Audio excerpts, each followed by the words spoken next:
Alright, so the UFC just cooked up some bullshit this weekend, and I'm here to give my picks and predictions on this card. I'm not gonna lie, it's probably gonna be my quickest prediction video. A lot of these fights is just like kind of bullshit, like I said. There's not really good fights. There's a lot of just not really technical breakdowns. Just kind of get whatever. Let's just get into it.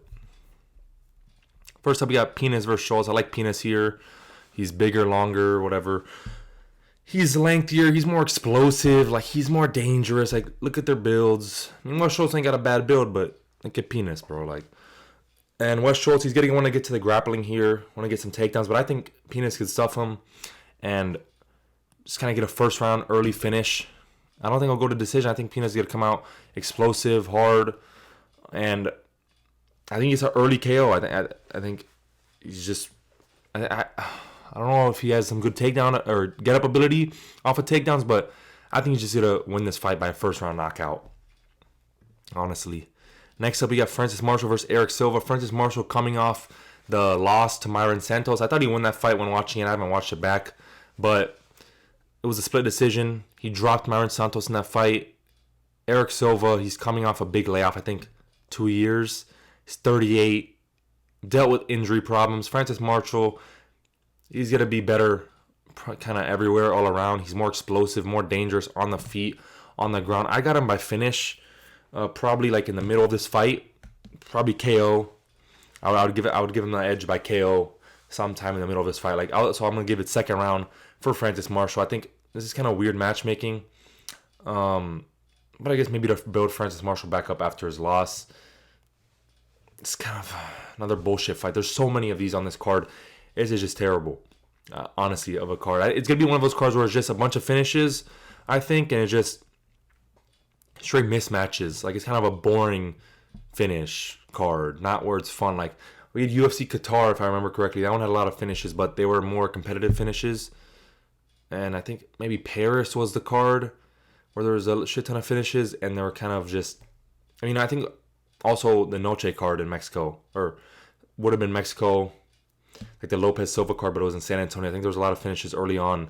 That one and the Paris one. I think there was a lot, and it was just mismatches and their early knockouts or early finishes because the people just suck. Next up, we got Karakati, I think you say her name, versus Taryn. Taryn's got some good grounding. She's stepping up on very short notice, I'm pretty sure. Stepping up on pretty short notice. So I'm going to go with the more experienced fighter. I'm going to go with Karakati in this one. I think she's a loss to Dion Barbosa, who's pretty good. I think she beat Cardi Judice on Contender Series a couple years ago. And I forgot who her last fight was. But I think it was a decent opponent as well. I'm going to go her by decision, 29-28. I wouldn't be surprised if Taryn wins. I don't really know her. But I'm going to go Karakate by decision. Just a more experienced fighter, more proven. And I think it's a good way to go when it comes to some of these women's fights. Just go with the more proven fighter, more experienced. I'm going to go with her by decision. So, yeah. Now we got Douglas De Silva de Andrade versus Javier Reyes. Javier Reyes is the bigger guy here. Bigger reach. Is that her heights? Yeah. Oh, they're both 5'7". I thought he would be a little bit bigger. De Andrade, he's probably the more skilled fighter. He's way more experienced. He's got some good finishing ability. He's durable. He's got decent speed and kicks for his age and good grappling. And Javier Reyes' chin is kind of up in the air when he fights. And he's not very technical. He's a little bit sloppy on the entries. And he is more dangerous. He does have the big reach advantage, like we said, but I'm going to go with De Andrade by decision. I could see a Javier Reyes decision or KO. Probably decision if he were to win, but I'm going to go with the Unk. The more experienced, more skilled guy probably. The smarter, He's got, just like I said, the experience gap I think is going to play a part here. And he's going to get a decision win. He's going to be able to take him down on the sloppy entries, out-grapple him, control him. And he's going to do fine in the striking as well. I think he might be able to counter-strike him well, time the entries, like not only in the takedowns, but with the grappling as well. So I'm going to go Silva de Andrade by decision. Next up, we got Quinones versus Moutinho, another one of the bullshit fights. Moutinho is a punching bag. He's got some toughness, but I think his durability is just going to start to fade now. Especially he's got flatline bad last year in June against Wellmaker. Quinones isn't that good himself either, but he's got some power. He's shown better skill in the UFC. He has a win in the UFC compared to Moutinho just getting beat up and finished. Quinones, I think he's going to get this one by KO in the first couple rounds. Maybe the first round, but he's more powerful. He's a better striker. Moutinho's going to walk forward. He's slow. Like, he's kind of open when he walks in. He's just slow. Bro, another bullshit fight. Like, it's just ass to break down, but goddamn. Whatever, bro. Fucking Quinones by KO. Aline Perez versus Macy Chiasson. I'm going to go Perez. We get a twerk fest at the end. I'm going to be rooting for her. She looks good here. You're not going to know. If you've ever seen her, I think she's an OnlyFans. Pretty sure I looked it up on Reddit a while ago. Yeah, got some good stuff on there. So, Macy Chiasson is inconsistent. Not very good. Her last loss was not very good as well. She might have the better striking here, but I think Aline Perez is going to be able to impose her will a little bit, get to the grappling, out-grapple, and just get a decision win the woman's way, 29-28, and keep up her momentum. She's on a good little streak right now, and I think she gets this one done. Twerks in Macy Chiasson's face, twerks in front of the crowd. Crowd goes crazy. Internet goes crazy. All the UFC incels have a blast, and including myself. I'm not an incel, but I'll have a blast. So, yeah, Aline Perez by decision. Then headlining the prelims, we got fucking Jose Medina versus Ryan Gondra. Gondra looks like the type of guy to get fraud checked. He just has that look to him, that feeling. Like, this is middleweight. Yeah, he's gonna, like, his next fight, he'll lose probably, but this one I think he's gonna win. Jose Medina. I also saw a picture of Jose Medina from 2 years ago. He looks like he aged like 10 years in 2 years. Yeah, so Jose Medina, bro. Go start a family in wherever you're from, Ecuador, I think he is, or Uruguay. Go start a family. Go do that farm life. It's very peaceful over there. I don't think the UFC or fighting is for you. Just gets... Who did he get? He got finished by Zach Reese, I think. I don't know if he got finished or not, but Zach Reese, who's not very good. And Atiba Gatier, who's obviously a tank. Got finished by him, and it was just like the fucking Robert Valentin method. And then... last fight is Dusko Todorovic, I think, on Noche, who Dusko Todorovic just ass himself and gets subbed in the first round. So Medina's just not like there to be beat and finish. He's kind of, I don't know why he's in the UFC. He's not even Mexican. I think he's from like Uruguay or Bolivia. That's where it is. Bolivia. The only Bolivian UFC fighter, I think. Gondra is from Brazil. I think Gondra's get a first round TKO here. He's big, he's powerful, he has a lot of knockout power. He's going to come forward, be aggressive, and just get a first round TKO over Medina, who's just kind of going to stand there, take your punches, smile, tell you to come get some more, and then get fucking punched in the face, drop down, and get a TKO loss. He's tough and stuff. He has that Mexican blob build where they're tough, they're flabby, they have a spare tire around their waist, aka love handles and fupa, but whatever, bro. Another bullshit fight, like, who cares? And another mismatch. Santiago Luna versus Angel Pacheco. Oh, let's go through the picks for the prelims. I got Gondra early TKO, Perez decision, Quinones early TKO, De Andrade decision, Caracate decision, Francis Marshall finish, and Penis finish. Now I got Santiago Luna versus Angel Pacheco. Another mismatch in my opinion. Pacheco's older, slower, not dangerous, more output. Santiago Luna's aggressive. He's powerful. He's longer. I think he's a big reach advantage. 4 inches, not as much as I thought, but he had a really early KO. I think like a minute last fight. I think it was in the Noche card as well. He's a good prospect, and I think he's gonna get an early finish here by TKO over Pacheco. Pacheco's gonna come forward, throw output, high pace, and I think he's gonna leave himself open to a big shot from Luna and just get him out of there in the first round. Again, another bit of a mismatch fight, just for on a layup, bit of a layup for these Mexican contenders. I'm gonna go Luna by early KO. Next up, Imanol Rodriguez versus Borjas. Borjas is decent. I was a bit higher on him than I should have been. Like I picked him to beat Sumadorji last fight, which was not a good performance. He kind of underwhelmed me with his output, and he looked like he lacked in the boxing a little bit when like Sumadorji got up in his face a little, if I remember correctly. And he looked a little bit weak and frail. I don't know. but he likes to stay on the outside with his kicks. He's got good range management, got a good jab. He's decent all around. But I think Emmanuel Rodriguez, he's going to push a pace. He's going to make it scrappy. He's going to make it dirty. He's aggressive. He has knockout power. And I know it's his debut, which is a pretty hard debut. Boras has had some tough fights, like with Van. He had a really good fight.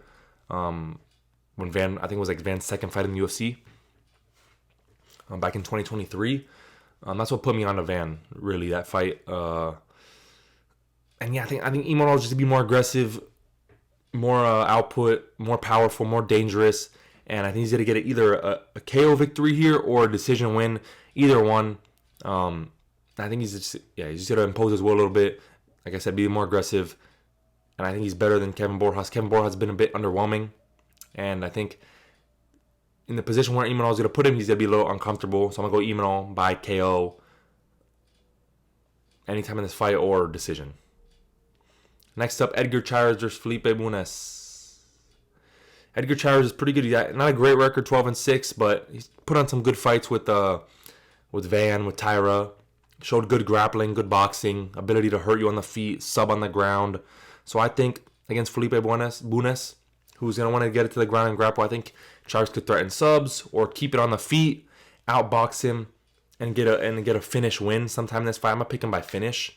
Maybe later on in the fight, some volume, piece him up, find his range, find his big shots. Or if it goes to the ground, maybe sub him. He's got some good ones off his back. I think he's a good triangle.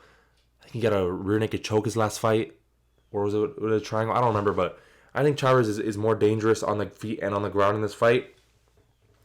He's much better on the feet in the boxing. I think he'll be able to outbox Bunes, and get a finish victory here. And maybe a decision, because it's flyweight, but I think he could get a finish here. Either on the feet, like a TKO, knock him down, get some ground and pound, or, get a sub on the ground. Next up, Daniel Zellhuber versus King Green. King Green, a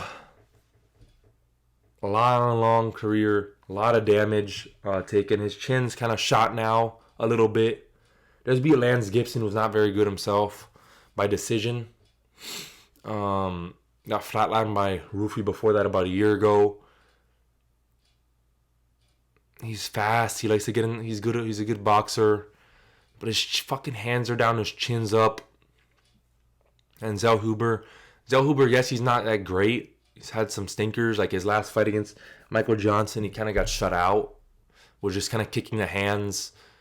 Not really using his range or straight punches like he should. With the range advantage I think he had. Got outboxed, got dropped. Just got fucking figured out. I think against King Green, the kicks will work. The low kicks, if he implements those. Going to the high kick, because Bobby Green keeps his hands down. The high kicks, maybe he'll learn a little bit with the straight punches. Speed probably be even match, but I don't think King Green is as good as Michael Johnson at this point in their career. I think it's a little bit past that. I think Michael Johnson's a bit better now. He's more dangerous, Michael Johnson. He's a better boxer. He's faster. He's better defensively as well at this point in their careers. And I'm going to go Zellhuber by decision, maybe a KO, because like the kicks and stuff, and maybe a straight punch with Bobby Green, because he fucking keeps his hands down, like I said. I wouldn't be surprised if King Green wins this, because he's a decent fighter. Like, he has skill. He has a lot of experience. He's got the speed still. Got some danger on the feet as well. But I just think this is a shitty fight. Not a shitty fight, but just whatever. Like, both these guys aren't that great at this point. Zellhuber's young, but I don't think he's that good. Especially after the Michael Johnson performance. And I'm going to go Zellhuber by decision, maybe a KO. But I'm going to lean by decision. It's a featured fight. Now onto the co-main. Got Chito Vera versus David Martinez. I almost picked Chito Vera in his last fight against Ayman Zahabi, because I don't think Zahabi's that good. He's got some good output. He's tough. Whatever. Decent boxing. Good kicks. I thought Chito could have won that. He's a more dangerous striker. He has ability to go with output because he has good cardio. But he started off well. Like, I think he dropped Zahabi early, had some good output, and then it just kind of slowed down. His output went lower and lower without his cardio going low. It's not like his cardio didn't hold up, but like he has the makings of a varsity athlete, but he just cannot put it together. Cheeto is good all around. He's good grappling. Could implement wrestling and takedowns. Help his pace a little more because he has great cardio. He's great durability with his chin. One of the best chins ever. But it's just like, dude, his output, I can't trust him to just magically turn it on now and go with some output. Especially against David Martinez, who was a pretty good prospect. Just beat Rob Font. Had a win over somebody, I forgot who, knockout in his debut. Step up short notice against Rob Font. Beats him by decision. Good kicks, good boxing, good power. Good output from David Martinez. That's what's going to win him this fight. I think he's going to get a decision win.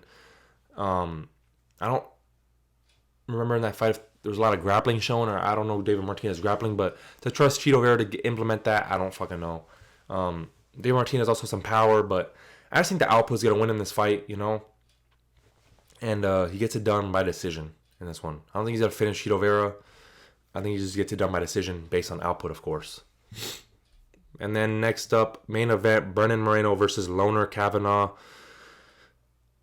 I understand Loner Kavanagh taking this fight on short notice. It's a big step up. You get the opportunity to take it, but I feel like coming off the loss to Charles Johnson, where you showed cardio problems, you got knocked out, who's a lower level opponent than Brennan Moreno, you come take this fight on short notice at elevation. I think that's going to affect his cardio 100%. Because Loner Kavanagh, the way he fights, I think he'll make some adjustments, be a little less explosive, be a little less on the output, wrestling-wise, striking-wise. That did help him a lot against Charles Johnson early. He looked really good that fight, but then slowed down, of course. Maybe he makes some smarter decisions, doesn't fucking leave with his like this, with his hands down, his chin up. Maybe doesn't go for slams and stuff, but I think Brennan Moreno is the better guy in that regard, defensively, grappling and wrestling. But yeah, Kavanagh is explosive. He's a good kickboxer, good boxing, good power. He's fast. He's very good. I like him all around game, but he has a cardio problem. And I think if he goes for a lower output approach, he's just gonna get outstruck by Brennan Moreno, who's a better boxer in this fight. He has good jab, good kicks, especially low kicks that could slow down Loner Kavanagh. If he works to the body, slow down Loner Kavanagh as well. Slow down his movement, slow down his overall cardio and output, put his hands down, and then start piecing him up. And yeah, I think Loner Kavanagh, he's going to get TKO late in this fight. Or if Brennan Moreno doesn't like put the pace on and be aggressive, he'll get a decision win. I think Brennan Moreno's going to win this fight. I think Loner Kavanagh will have success early like he did against Charles Johnson. But if he goes out aggressive, high output, explosive like he usually is, especially when it comes to if he tries to wrestle, I think he's going to get tired very fast. At elevation as well, Brennan Moreno's a more experienced guy, more 5-round experience. He has cardio. He has all-around game. He has a better boxing, like I said, jab and kicks and 1-2s. I don't think Brennan Moreno's that good at this point in his career, but good enough to beat Loner Kavanagh on short notice, who has a cardio problem. And I think Brennan Moreno just takes this one by decision or late finish if Loner gasses out. And Moreno, I think Loner will gas out and slow down a lot in the second or third round. Definitely by the third. And Brennan Moreno will kind of be able to put on a pace, just put on some damage onto him. But if he gets aggressive, I think he can get a finish later on in this fight. Down the line, like third, fourth round, sometime around there. But yeah, I just think this is a bad step up for Loner. It's like the cardio problems. It's like, 3 weeks notice? And yes, you can get cardio. Cardio comes pretty quick. You could up it relatively quick, but at elevation, it's another level. It takes about, I think, 10 to 14 days to acclimate to the environment, if that's the right word. I think it takes about 10 to 14 days, and maybe he didn't. I don't know where Loner trains out of. England, I guess, but I don't know if he's going to Mexico that early, getting acclimated to the environment, the elevation. I think I don't know how high up above sea level it is, but I think Loner Kavanagh's just he's gonna have a good start. Brennan Moreno might start a little slow. Kavanagh start fast. Kavanagh looks good early on, like he did against Johnson, but I think as the fight goes on, he's gonna get a little gassed. He's gonna slow down. Moreno's gonna do what he does, pick up the pace, kind of just outbox and win this one by decision or late TKO. That's my pick for this one. So for the main card, I have Luna by early knockout, Imanol by KO or decision, Chairez by finish, maybe decision, Zellhuber by KO or decision, David Martinez by decision, and Brandon Moreno by late TKO or decision. So those are my picks for the card. Not a great card. I'm not very excited for this. But next week out with 326, that's going to be a good one.